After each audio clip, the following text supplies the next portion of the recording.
Hello. Got the name of the show wrong there. That's what it was at the start of the season. This is the Mackem Football Show. I'm Anthony Mackem. Today, if you're watching on YouTube, you can see who I'm joined by Paul Wilson and Yorkshire Mackem. Jacob, good evening, boys. Good evening. Good evening. We might have a couple of extra people coming along tonight as well, mightn't we? We have... who do we have on standby? We have... Oh my god. Darth, Cabby, and Brad from RWA. Hello, Divine. Welcome along. This is going to be a very interesting show because it could be our last one, but it could also be our second last one, our third last one, depending on how well we do in this next game that's coming up. But before we get into our hopes for the Preston North End game, what are we saying about Watford? Robin Hood, welcome along. Nice to see you again. I'll throw that to Jacob first. The Watford game, how do you rate that performance? I think the first half, to be fair, we were better in the first half than the second. Okay. And I just don't get how Watford scored, really, because they weren't as good as us, in my opinion, in the first half. And I think I shouldn't have to keep saying this, but yet again, the ref wasn't great, to be honest. Oh, and I believe I believe that was the same referee from the Hull City away fixture. That's the one that ended in a 1-1 draw, isn't it? Yeah, and for some reason he sent our player off who was getting stretched off, which I think is just a joke. Yeah, I think we discussed that a little bit at length during that game as well. It just seems to, when there's an incident like that, it only ever really caught one side of it, even though both sides is just. So yeah. I think an opposition team could kick a Sunderland player in the face, and the Sunderland player would be on the ground with a bloodied nose, and he'd send the Sunderland player off, wouldn't he? Just for being on the ground and having a bloodied nose. I think that's how. Yeah, maybe there's a little bit of bias there, mate. Yeah. I was raging at that referee a couple of times during the watch along, so yeah, 100% agree with that. I'll throw the question now to Paul. What were your thoughts on the match? It's the same as yours, really, but I actually was frustrated with Gavin Ward, actually. What was what was the main thing that was frustrating you, buddy? I would say for me it was the time wasting from Watford, when they making a sub. Mm-hmm. Oh yeah. When the posts come off the sides. Did they get cards for that? I don't think they did. Not one yellow card. Oh, there was a player that I thought should have been sent off like 3 times in that game. I think it was Bakuna for Watford. He put in very, let's just say, risky fouls. Didn't get anything against them. Yeah, I think there is a lot to be said about the performance from the referee and how we conceded our 2 goals compared to. Oh, Dov, hello, welcome along. Hello, sorry I'm late. It's all good, mate. It's all good. Welcome. Yeah, I can go into a lot more nitty gritty about how I thought the game unfolded, but Paul, finish off your point, mate. Then I'll move on to Dov's thoughts around the Watford game. But one thing I did like what the club did do. I know this is the 70th anniversary today, actually, for the 1973 FA Cup. At half time, actually, they actually had the squad on. On the pitch. That's a nice touch. Half-time. That's a really nice touch. Yeah, the fans was actually clapping the squad. Yeah. Sorry, I can hear something in the background as well. Just not sure what it is. I'll read Acacia, GS Edits. They needed to be carded for time wasting. So, yeah, I'll go on to that as well. Dov, what were your thoughts on the Sunderland Watford game before I rant? Is that what you read? I love that. Yeah, I thought it was a good game. Thought it was a good game. And then your mic cut out. Oh, your mic's broken. your points. Yeah, it's your points too strong. my fucking my internet's been an asshole today. Yeah, I think the time wasting was a bit ridiculous. I think the ref should have done a little bit more to deter it, but it is what it is. I think overall though the game was pretty good, pretty solid performance from the lads. I think Roberts was probably my man of the match. I think he had an absolute cracking game. Oh man, that last stitch goal as well. Yeah, mate, we all went absolutely mental when he scored that. Overall solid game, I think. I tend to agree, but I've got some concerns from that. Acacia says, buzzing to see you, Sean, and Michael at the match on Monday. I'm guessing that's to you, Paul. And Dean says, ref. Yeah, and Dean says, refs in rugby are mic'd up so that we can hear them. Time football followed. So yeah, the technology is there. That's a good point. I think sometimes the refs were mic'd up. I think that was like the World Cup 3 World Cups ago, but they stopped it for some reason. Maybe it's because like the things they were picking up were a little bit against the policies, shall we say, of kick it out. And yeah, lots of words. Lots of players might have been like no longer players after that part. But yeah, for me, this is my run time, by the way. For me, the Watford game, it's a tale of two cautionary sides of Sunderland, really. The defending from corners and set pieces has been woeful this season. That is one of our biggest weaknesses, and like scoring from them as well. But defending set pieces is the only way I think Watford would have and did score in that game. We would have conceded penalties, maybe free kicks on the edge of the box, but corners, that seemed to be our biggest weakness, and they exploited that to no end. The first one was a little bit out of the blue, considering Sunderland were pretty much dominant for that entire first half. So was it just before the 20-minute mark they take the lead from that corner? It was like, well, they've played all right. They didn't really deserve to be in the lead. They're not threatening us that much anymore, and they didn't really need to, especially when, again, 15 minutes into the second half, they do it again. So from that point onwards, I think it was minute 70 onwards, they could have just sat back and defended. But I think we were very fortunate in Luke O'Nine's goal, and rightly so. We deserved to get a goal in that moment, leveling up pretty much straight from the kickoff. So 2-1 back into it, and then that, I think, just led Sunderland to bombard the Watford goal for the rest of the game. And was it 25 minutes before that next goal comes in the 95th minute from Patrick Roberts from the edge of the edge of the 18 into the top left bins. I'm really chuffed that we got a point. Don't get me wrong, but if we were able to defend set pieces a lot better, that could have been a much better story, much better outcome coming into this final game. So I'm concerned that without Ballard and without Bath in the team, the next couple of matches, if there is going to be a couple of matches left in this season, that's basically how we're going to lose those games. And it's a well-known weakness at the minute, because we haven't got a tall replacement centre backs for them. Anderson, I think, is a little bit. He's got good promise, but I don't think he's first team full time ready yet. But yeah, a point is against a Watford team who, like, I think Cabby was saying it a lot, and Jacob, I think you were saying a lot, were Premier League last season. So a point against that team is respectable. Yeah, there has been 45 games in the league between when they were in the Prem and now. And same with us with League One and now. But a point overall seemed fair for the day.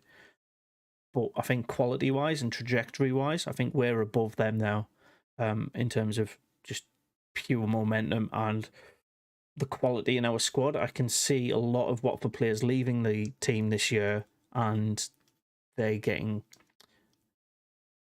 slightly worse off replacements for them. So I think that's where Sunderland will be better off. I think if we do remain in the Championship, which is most likely, by the way, if we are Sunderland fans, I think we're going to build and strengthen our current squad more rather than just fill holes. I know everybody wants strikers in there and stuff like that, but yeah, it's an interesting one. Dean's asked. Sorry seems to be the answer. Yeah, no worries. Dean has asked, could we not play Ekwa in the back? We can play anybody anywhere we want, really. We could put Patterson up front. Like, there's no fixed rules for where players can and can't play. It's just playing to their strengths, right? And I don't think putting Ekwa at the back is in his strongest remit. He's more like a central midfielder who's good at pass and move rather than there. And GS Edit says, I'd rather have Ekwa on CDM over Dan Neil. See, that's a good comparison to have, and I realised I've just rambled on for about 5-6 minutes. So, and Cabby/DJ Earth has joined us as well. We've got a 5-man show tonight. Welcome along. How you doing? We're doing pretty good, mate. Yeah. All right. Yeah, you caught us at a good, or you caught me at a good time because I was just giving my opinion and sway on the Watford Sunderland game. So please feel free to chip in so I can take on a nice drink of pop. Go for it. Yeah, I thought it was just the first half was a bit flat. The atmosphere was a bit flat. Mm-hmm. You could sense the what was at stake of winning the game. I think the pressure told on the lads a little bit. 2-0 down, the game looked dead and buried.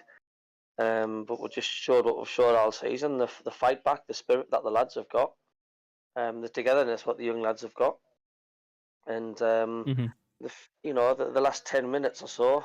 I know it was a bit late, but they ended up finishing the stronger of the two teams. And if there was a few more minutes left, I think Sunderland could have won that game. Yeah, I'd agree with that. I think the momentum was 100% from our first goal back, the 70-minute onwards. It was all Sunderland. There was literally, Watford had nothing in it. They'd probably already checked out of the game. They've probably checked out of the season as well. But yeah, Dean brings up a really good point for how we conceded those 2 corner goals. A bit of height in the box may have been just what we needed. So with Bath and Ballard out, who would you replace them 2 with? Do you think who did we have at centre back last week? It was Trey Hume on the wing, right back, and Gooch left back, or the other way around. Yeah, Gooch was right back, Hume was left back. So yeah, they're not the tallest of lads, and I think that might have been a bit of a known issue. So, with the first goal that they scored against us, boys, who would you say was to... We do like to point fingers at people. Who was to blame for that? Oh, Darv's dropped. No problem. Jacob, who do you think was to blame for the first goal? The Cavalesi goal? Sure now. Is it alright if I pass the question on, just to give time to think? Yeah, go for it. Dod's back. Welcome back, mate. Paul. Hello. Sorry, it dropped out again. No worries, mate. Do you for their first goal, Paul or Dorf, who do you think was the biggest person to blame in that scenario? The corner kick that came in. Because you don't concede if there's nobody to blame. No, I'm not sure, to be honest, because from where I was sat on the ground, I couldn't see much of it, especially where it was. But yeah, that's fair. I'm gonna point my finger towards Pierre Ekwa. So the goal, obviously the lineup for the corner, and it comes in I'm not even sure it was a corner, by the way. But the ball comes in and Ekwa he's tight to the man, but when the ball's mid-air, he loses the man and he's scrambling to try and keep up with him. And by the time he catches up with him, placement-wise, his man is already in the air and leaping the ball into the back of the net. He's just outmaneuvered him from that cross, and it's that kind of immaturity I think we will overcome over time. I don't think that kind of defending and that quality from set pieces is something we can be happy and content with from our team. But yeah, that's who I'm blaming. I'm not too sure about the second one. I think it was a little bit more of the same, but by that point, Ekwa was already off, and I think was Dan Neil in the middle of the park, or was he? Dan Neil was in the box for that, I think. I'm not 100% sure. Was it Michu? Oh my god, I can't remember. No, it was Dan Neil. It was Dan Neil for the second one, who I think let the man slip by him in the box. Can you see, with our current set of players, this is an open question to chat and to use on the other side of this call. Can you see, with our current squad, players who will mature better off next season, or do you think this is like their peak season for players like Dan Neil, Lyndon Gooch, Ekwa, even Roberts, Clark? Is any of those players that you think they can only get better, or do you think that's their peak? Is anybody that stands out to you? I think as a general whole, they're all still pretty young, right? They're like, what, early 20s? Most are early 20s, yeah. Most are. Yeah. So I think in a football career, they are still fairly young. I think the majority will just come with experience. So the more like they play, of course, they're gonna generally get better. This is my first season watching Sunderland, I can't really say too much. But from what I've seen and what I know about football, I think they'll probably mature. I would say the golden age for footballers is probably around like the 22, 23 year mark. Right. Okay. Is when they'll start showing their long-term trajectory. Yeah. So on that marker, then the likes of Pritchard, Luke O'Nien, and who else is pretty old for us? Who else is old? There was somebody I had in mind. Pritchard. How old is Roberts? Is he 25, 26? Patrick Roberts. Around 25. He's 26. Do you think those kind of players are basically, this is their level and this is where they should be at, and maybe they'll stick out the rest of their career here? I think Luke O'Nien would love to spend his rest of his career in Sunderland. I think they'll probably stay at Sunderland. Yeah. I think I look at it as a way of, when you hit 30 as a footballer, that's when you start thinking about retirement. So yeah, I think that some of those players are only like football, 30 years old is in football. Well, 30s in general is old in football. Yeah. So I think that some of these players. Yeah, in football, yeah. So I think that some of these players that are like 4 or 5 years away from it probably will. I think they've probably maybe got one good season left, and then they'll just, that's it. What you get is what you get. Yeah. Of course, saying that, not everyone will. Some will hit 28 and then become a beast, next Messi, but it happens.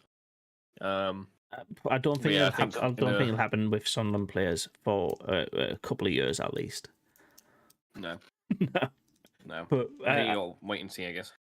Yeah, I kind of like the idea of the project bringing in younger players into the team, so that then if they do mature on and they become above the current skill level that we are at, say we have somebody like Amad Diallo, who is contender for young player of the season in the Championship, even though he's a Man U player. I think eventually he should be playing at the Premier League, regardless if it's with or without Sunderland. Same with potentially Jack Clark and a couple of other key players in there. But Lyndon Gooch was the other player I had in mind. Lyndon Gooch. Yeah, he's Gucci. But he came through. He came through when we were in the Premier League last, and he's matured into the player that we saw when he was brought on when we were at the Premier League level. So I think the fact that Gooch has stuck around and he is now our longest serving player is a good indicator that if we do recruit young and we believe in that player and maybe we invest a lot of time and effort in that individual, it'll pay off long term. Yeah, Robin's just popped in there thinking Gooch probably. So I do like that we've got a lot of young players in there, but I'm a little bit pessimistic in that if we're heavily reliant on them, the maturity in games like this Watford game is just like we might just be missing out on that level-headedness and that security of experience. Agreed. So yeah, it's an interesting point, but we're a couple of weeks away from the transfer window. I'll probably do a video on who stays and who goes over the summer. But I think long term, as long as we are keeping talent, we're rewarding loyalty to the club, and we bridge gaps in what we know are clear and obvious mistakes and issues that we have in this current squad. Because you've got to play to your strengths to win games, right? Look at how well Vincent Kompany's managed a team that does have flaws. I think they will potentially be they'll be probably one of the favourites to go back down, but I think they'll more likely finish mid-Premier League table based on how this year's Premier League's going. But he's got the best out of the players, and it creates that fear factor and just the momentum of confidence that's come from teams like Burnley and Sheffield United this season.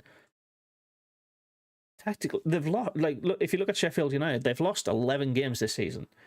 That is pretty poor for a team that's getting promoted, but they've earned it because when they are winning, they're winning comfortably and they're building on what they do well. So I think we can lose games next season as well. So lo and behold, we do put in a shocker against a team like Wigan next season or a team like Blackpool. I don't think it'll be the end of the world. It's when you get a string of those in a row. So with that momentum point in mind, I think Sunderland have a really good momentum going into this weekend against Preston North End, as Preston have a really shit and terrible momentum. They've lost 3 out of the last 4. They've got 1 point in those last 4 games, and they've checked out. I think they've completely checked out once they lost that first game 4 games ago, because it was just too much for them to surmount to. So I think we're probably playing Preston at the perfect time. Though Gooch is 27, so did I. Gooch is only 27, but he is in that peak end of his season. I don't think we'll ever sell Gooch. I think he'll be a one club player, which is rare in this modern age. Right, boys. So he's become club captain one of these days. He's been captain loads of times, mate. But I mean, going back onto the momentum thing. I think if you look at the previous games, Sunderland haven't lost a game since March. So you're going to go into this Preston game like, right? They lost their they lose 4-1.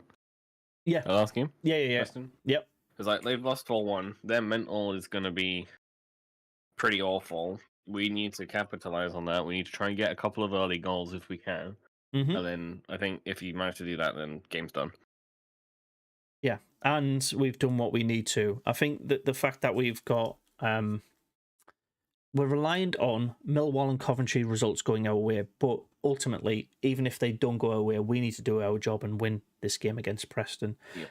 So we'll do a quick fire of people's score predictions. I'll go by icons on my screen here. So first up is Jacob, then Paul, then Cabby, and then you, Dav. So Jacob, what's your score? It's because you joined and left, mate. What's your score prediction and why, Jacob? I'm going to go with a 2-1 Sunderland win. I don't think Preston are going to be a team that will have a clean sheet over, to be fair. Yeah. I think it'd be fairly tough, but I think we'll manage to get the W over them. So, I'll say 2-1, but I think we will miss out, unfortunately. Because Millwall and Coventry will have done their job as well. Is that what you're thinking? Yeah. It won't surprise me, to be fair. So yeah, okay, fair enough, mate. I'd appreciate that. I think a final day win would be what most people would love to see sending off this season. If not a little bit more after that, if we do win and results go our way. But we'll talk about the possibilities after what we think about what's going to happen in this game. So, Paul, what's your prediction, mate? Well, on RWA Productions yesterday, I actually said 3-0 to Sunderland. Mm. I am why? not going with that score prediction because I'm actually going down to Preston. Yeah. The only reason I'm actually going... Thank you. The only reason I've actually gone that score is the way we've actually been playing away from home under Tony Mowbray. The away form. We've been class this season, and that is another good point that we probably missed over, and we'll talk about after everything else. Now is our home, like our season reflection about our home versus away form. So thank you for reminding me on that one. DJ Cabby, what's your prediction, mate? I was also going to go 3-0. Wow, ooh, this is rare. He's gone for a win. That's usually a good sign. It is usually a good sign. So what makes you think that, mate? Just what's been said before. The fact, like, when we're away from home, we show flashes of a Premier League team, the way we pass and move the ball. And when we're at home, we show flashes of a League One team. It's just bizarre. It might feel like a home game. I don't know. Is there 8,000 plus Sunderland fans going down there? I don't know, but what? Preston's got a massive stand. Really? Preston's got a massive stand. It's huge, and it's all for the away fans. And every time Sunderland go down there, they fill it. They fill the whole lot. So it might feel like a home game to some of the Sunderland players because they'll make some noise down there, like. Oh, do you know what? Oh, no. I know it's going to happen. I know exactly. It's definitely going to happen if results go our way, by the way.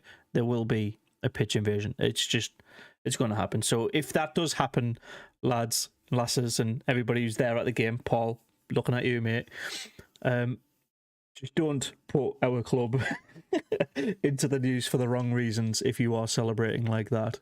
I'm going to run on the pitch and give that tooth back to that Preston player. Turn to the camera and give us a wave. We'll be watching. As long as we're not all in the stands crying at the end of the game, I think we'll be all right. I'll not be able to reach the pitch because I'm actually right at the back. Oh, mate, you'll be able to reach the pitch if there's an invasion. Trust me, you will. I don't want to be banned from the ground. It's only Preston, mate. It's one ground. Come on. No, it's not a stadium I like. Come on, do it. Yeah, Paul, find out who the manager is for the Oh, that's one thing we can't turn. We can't turn around and say, right, Jacob, can you please stop going on about Preston? We can't avoid it this week, can we? No, it's just going to happen. Preston's going to be brought up. Their kit's nice, by the way. I like their home kit. It's all right. The manager's been banned from the touchline this weekend. Oh, that goes into our favour as well, right? Yeah, since October. Since October, the Preston thing's been going on since October. Great. Right, Darv, what's your prediction, mate? I, as well as Paul, I'm going to go for a 3-0 win. 3-0. Okay. Yep. I think, as I said, I think you're going to have the momentum going into the game. Hopefully your coaches will be planting that in their heads. Like, yo, come on. They've won like 1 out of the last 5 games. Lost 3 and drawn once, if I'm correct. Hang on. Will the pressure get too much for some people, though? That's my main concern. I think if you let in a goal, then yes. Sure. But I think as long as you stick to the fundamentals, don't overthink it too much and just play the game, I think you'll be fine. I do have slight worry about the passing issue that you currently have. But What's the passing issue, mate? The getting the ball and then you'll pass it to one player and then they'll pass it to another and then they'll like almost pass it to the opposition. That does bring me some concern, but I think overall, if the boys keep a calm head, then I think they'll be fine.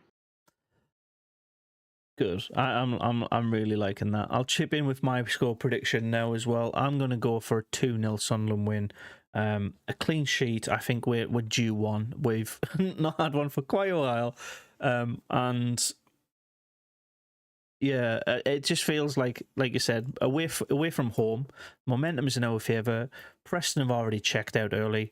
The last game, their 4-1 loss, is case in point. They don't really need to be doing anything. We're on TV. There's just loads of factors that are building up for Sunderland to do the business. So I think Sunderland will win this game. My fear is, though, Millwall does the dirty over Blackburn, and we want Blackburn to. If we do the job, we want Blackburn to also do their job, because that means we will leapfrog Millwall, or at least Blackburn, to get a point against them. Because I think all of that effort and all of that momentum of getting early goals, taking the lead, I can see if we do that too early and Blackburn are seeing that, they'll drop their heads and Millwall will just go on to win it. So I think there's a little bit of, we got to keep an eye on other teams around the league before we start to do our job. So I think going into the game, we'll not go out early, we'll not kick on. I think we will see where things are at halftime, and then we'll come into full force. So there's too many things behind the scenes that could impact our performance, and I can highly imagine. So look at it these two ways. We're reliant on Millwall. Blackburn beating Millwall. They want to do that for their playoff hopes if we're winning. Like I just said, that they might let Millwall pick up a point. And Middlesbrough and Coventry doing what we expect to happen. Middlesbrough to beat Coventry. But Middlesbrough don't like us, do they? And they'd much rather play Coventry in the semi-finals for the playoffs. So I can see some favours and some teams not putting out their best performances in order to get what they want in the playoffs. So it's looking like we're going to do our job, but we have to do our job and rely on others basically not being dickheads, essentially.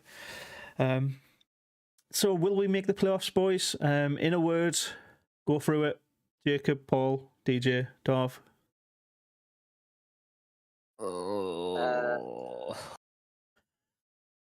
Undecided.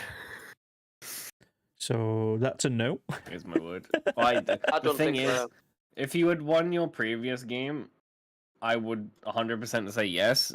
But the fact that you're now reliant on another team to do you a massive solid is kind of like, Huge. Like even if you win, like you have to win this game, like you have to.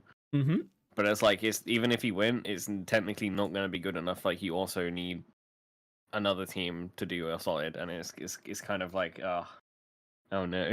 So your word have is, two factors. So your word is ARGHHH.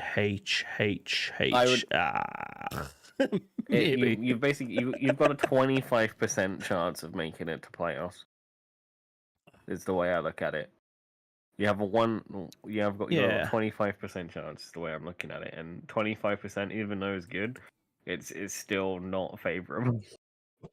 Yeah. Sorry. Yeah, I agree, mate. Like you said, we've had two people pop in the chat. It says, "Best of luck for Monday, mate." From a Liverpool fan. We've got more Liverpool fans in here. Love it. Hey, love to see it. Boy. Thank you, Lawrence. And Sunderland Till I Die says, "Away, lads. Away. Welcome along, mate." Yeah. So, boys, Jacob, are you saying yes? Are you saying no? Are we going to make it? Just miss out. I'm sorry. Yeah, no, I understand. Like Darb said, there is other teams having to do us favours to do it. DJ?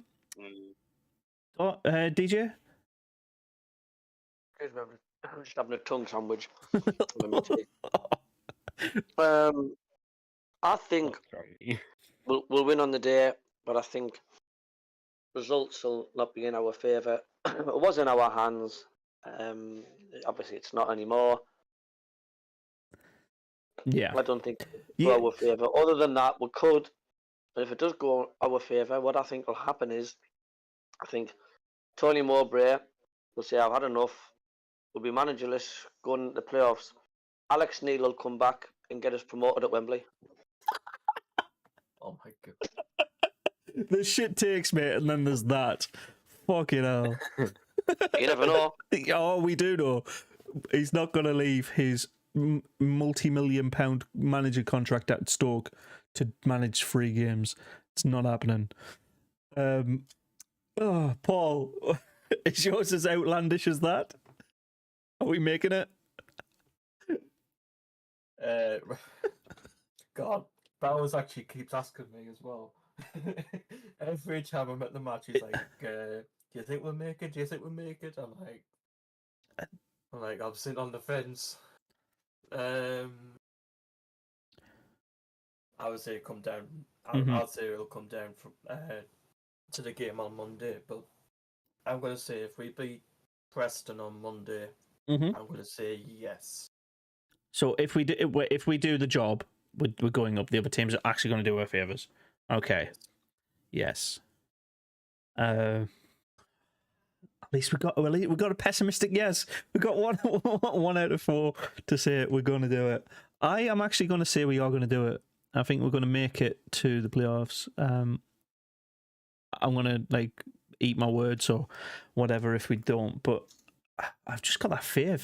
We never seem to do it the easy way. This is the hard way, and therefore it should be done. If we won that Watford game, it would have been way too easy just to go, we only need a draw or a win, we'll be fine and we'll get there. But because we need to win and we need these variables to go in our favour, I think it's going to work. I don't know why, but I think because we've dropped those points, it might allow the other teams to relax, if that makes sense. Because if Coventry don't lose, they're in the playoffs, and Millwall again, if they draw, they're reliant on goal difference, so they'll need to win quite comfortably against Blackburn to secure that West Brom or don't leapfrog them. So you know what? I'm going to say it because it's a hard job to do. I want to say yes. So yeah, 2 out of 5, 40% saying yes. That's a 40% chance. Put your money on now. Right. That aside, we've got our predictions. We've got our playoff hopes in mind. Let's do a little bit of a season in review, but let's not just do it for Sunderland. Let's do it for everybody involved. So, I'll ask you a quick question. I'll tell you mine, and then that gives you a couple of seconds to think. The best team that you've seen this season, the worst team that you've seen this season, and who is the who's punching above their weight and who has a massively disappointing time. So it's 4 teams you've got to call out there, potentially. So best team of the season for me, I think, is obviously Burnley. I think that's the easiest one to go for. They're top of the league, they're champions. They've won it with many, many games in hand. It's just been like when they beat us 4-2, yeah, they had a terrible first half. Nobody really expected Sunderland to be ahead at that point because they were at the top of the league at that point. But the way they fought back and the way they completely made us look stupid in that second half, that to me is just a sign of a great team. The team that's been terrible this season, and I would never want to watch another game from that squad again, is Birmingham City. Yes, they've had a good couple of results in there, but their football has not been exciting to watch. They've got 2 good players in their team that I think could be good at any team, and that is Chong and Deeney. Those 2 can play in any squad and absolutely rock it. So those 2 players aside, I think without those, they would have struggled and been in the bottom three. And who is punching above their weight? For me, that one is Luton Town. Luton Town, I just think they've got defensively this season. They've got it right. That's essentially how they've made it where they are. They're a hard team to break down. Attacking wise, I'm not 100% convinced they're Premier League ready, but the way they've defended this season earns them that third place spot rather than their quality in their game. And then the team that is the biggest disappointment, or should be a lot better off than where they're at, for me, that has to be Huddersfield, surprisingly. Compared to last season to this season, they have fell off. And I think Warnock took that job because he's seen how good they were last season compared to this and reinvigorated how well they could perform. So I think if Warnock was there from day one this season, they would be much higher and on par with where they were in the 21-22 campaign. So that's my 4 teams. You can give one-word answers if you want. But yeah, go for it. What's the first one? Best team. The best team, Burnley. It's got to be, right? Yeah. They're on 98 points. They've absolutely smashed it this season. Worst team, I think it's again obviously it's got to be Wigan. I think they've had a absolute. You said again. I didn't say Wigan, mate. No, I was thinking in my head Wigan. That's why I said again because I said it already to myself. I've had a long day, alright. Yeah, fair enough. Yeah, Wigan. I think they've had an appalling season. They're self-explanatory. Yeah.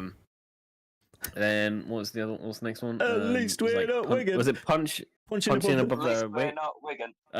I'm gonna give that to punching above their weight. Just don't give it a Wigan. I'm not gonna give it to Wigan. No, I'm not gonna give it to Wigan. I'm actually gonna give it to Middlesbrough. Really? Okay. I think although they've had a decent season, they've still lost 15 games, which is quite a lot of games to be losing when you're fourth. I think fair point. I think their attack. I think their Akpom. I think their attack has been. Yeah, Akpom's unreal. Yeah, he's been. Yeah. I think their attacking has definitely carried them up as far as they are. And I think letdown. I'm going to say Watford. Okay. They were Premier League last season. They've come down. They're mid-table. Could you extend that to Norwich as well? Could you extend that to Norwich? I can extend it to 13-12. I can just extend it to Watford, Norwich, and Preston. I think Preston have also, they're 11th. They've got minus 11 goal difference. They've not had a great season, have they? Let's be honest. No, they haven't. So Acacia in the chats said, Burnley is my team of the season too, and obviously my team Sheffield United, but my worst team this season is Reading and obviously Wigan. There you go. I like that. I've just seen Luton's ground. What a disgrace of a club. Stadium of Light all the way. Oh, mate. If Luton make it to the Prem, it's... Yeah. I think I saw a YouTube short. Isn't Luton's away side through someone's garden or something? Yeah. The gate. The top floor, the top of the gate is somebody's apartment. It's really so bizarre. Bad. Say we... Oh, no, is that what I'm on about? We are Premier League? Paul? Sheffield United. Okay, got you.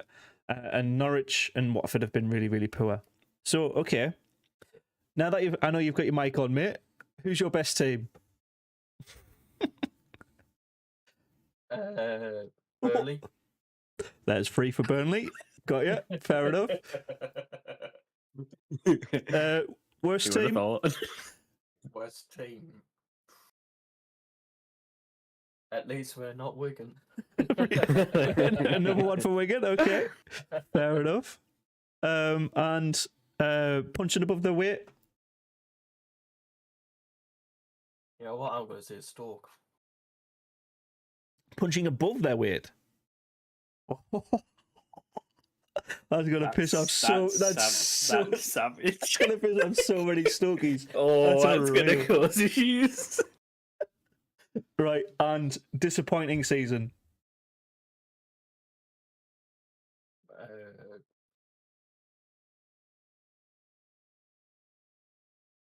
I have to agree with you, and Huddersfield. I like it. All right, okay. Jacob or DJ, whoever talks first, go for yours. DJ goes first. Go on then, DJ. Best team. Best teams out without Burnley. Four for Burnley. Got ya. I'm going to go the worst team. I was going to say what you said, Wigan, but I'm going to go with Reading because Oh, good shout. we demolished them down there. We scored the team goal of the season, and I think they just. I believe Paul Ince was the manager, wasn't he? Yes, he was. Yeah. When the players at the stadium, they just did not play football at all. They didn't look interested. They were awful to sort of watch. I don't think they came out their own half. They just did not want to attack. They were just an awful team to watch. So I'm going to go for Reading being the worst team. Fair enough. I think that's a really good shout as well because they are relegated. The easy options and the safe options for the worst teams are Wigan, Blackpool, Reading. So they only are in the bottom three because they got that 6-point deduction, but they have been pretty poor this season and deserve to be down because of how poor they've been. So 100% agree, mate. Good shout. Punching above their weight. Punching above their weight is Sunderland. Oh, fucking hell. Nobody's trying Friendly to fire, friendly fire. Oh. In a good way. In a massively good way. I mean, we just lifted the playoff trophy final with the team at Wembley. And then we jumped into the DeLorean and fast forwarded went into the future. And we could see a quick picture of Sunderland currently sitting 7th with a chance to go in the playoffs. Then you'd be scratching your head, wouldn't you? You think, nowhere. Yeah. Without, and not just that. It's the fact we've been a bunch of limp along Leslie's this season. We've played with kids. For most of the season, we've had any experienced players. We've got glass legs as well. Yeah. Yeah. Remarkable, absolute remarkable what this team's done. So when I say a punch above the weight, I mean in a good way. Yeah. Do you know what? With the explanation there, the shots fired don't feel as harsh. It's more like you've just been slapped around the face. But do you know what? Fair enough. I get that now. And really disappointing season. Well, I was going to toss a coin between either Watford and Norwich, but I'm gonna go 50. I'm gonna give them the joint award, Watford and Norwich both together, just purely because of the fact that they've just come down from the Premier League. And I remember when we played Watford at the Stadium Alive, and they made it difficult us. They beat us 1-0 with Sargent scoring the goal. And I remember us live on the chat saying, I think these will go up. I think Norwich will go up. They look a hell of a side. Oh mate, no. I said they would double dip. I said they would do a Sunderland. In my pre-season predictions, I said they were going to double dip because they weren't going to perform as goodly as they intended to. In the first 3 games they lost, didn't they? Apart from Man, everybody said they would come back up.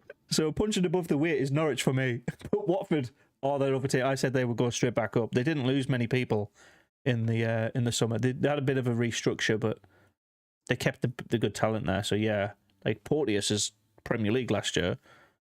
He scored against us from that header.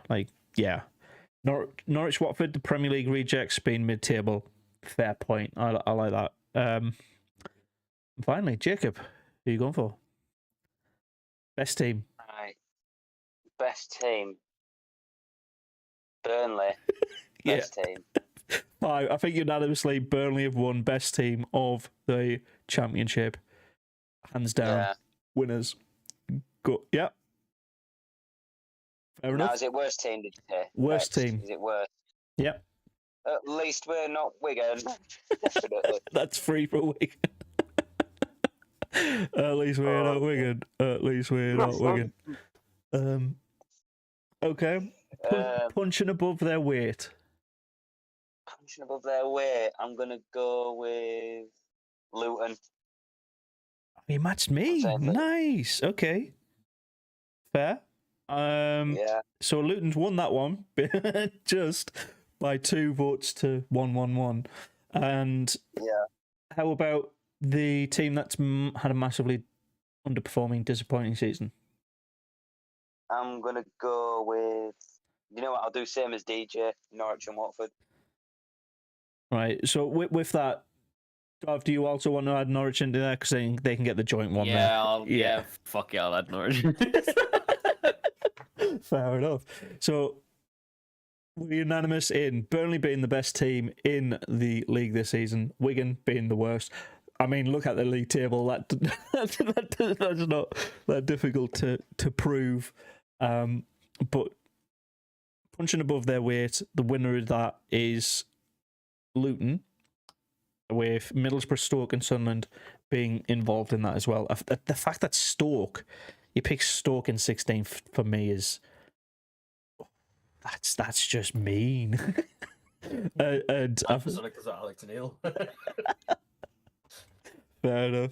Well, to be fair, they've got money to invest this summer, so I don't predict they'll be in the bottom half of the table next year. But do a prediction video separate. Oh no! They're going to win the league next season. No. If Everton go down, I think they'll win the league. They've just got that much of a good academy to sell on their players and keep the good talent on cheap.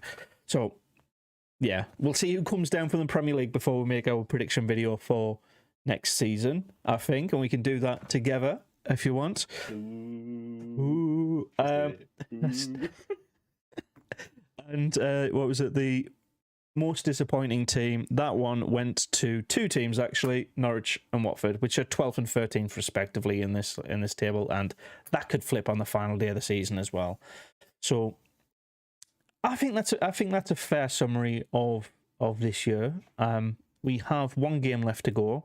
What is everybody doing for it? I think, Paul, you mentioned you're actually going to the game on Monday. Yeah.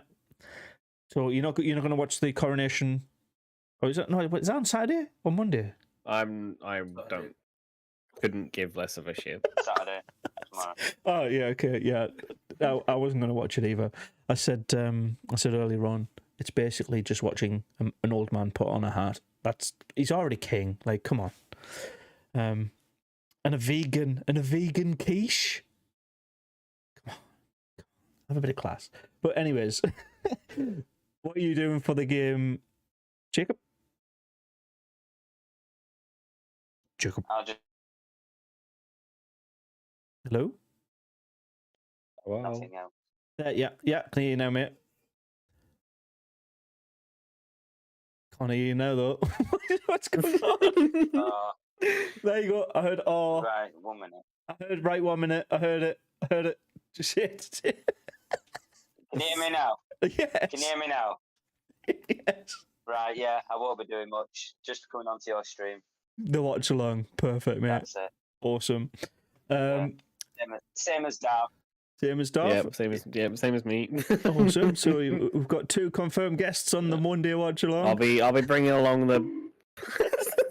Oh, I forgot about these. We've got them ready here, haven't we? Where is it? Yeah.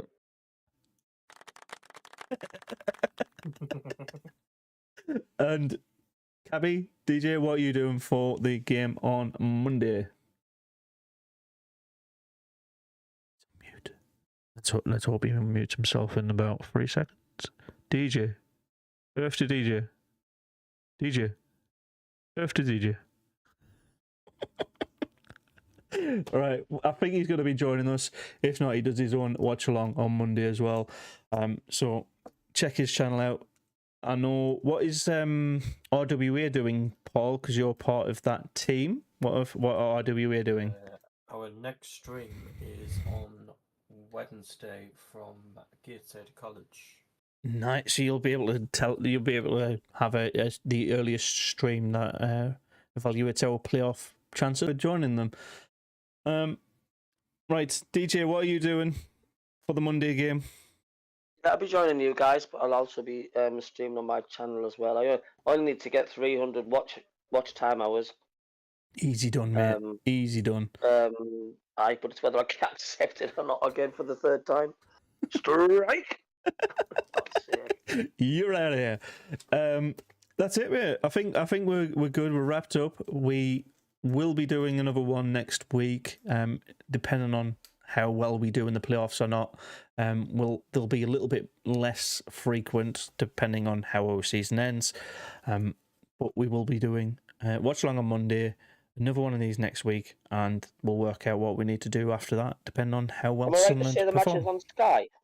Yeah, the matches on Sky. So if you like, I really don't mind people using the legitimate purchasable streaming revenues. You can go to your local pub, watch it on TV there. You can buy it on Now TV. You can buy it on SCFC. You can buy it on iFollow. Dodgy links we're not allowed to give out. Been on Sky loads this season. No more football until August. I mean, you're all right, Dov. You got another month of it. I'm alright for it. Yeah, but I got another month, and then I got 2 months of sadness. It's just transfer rumours at that point. So during the We have got the Women's World Cup.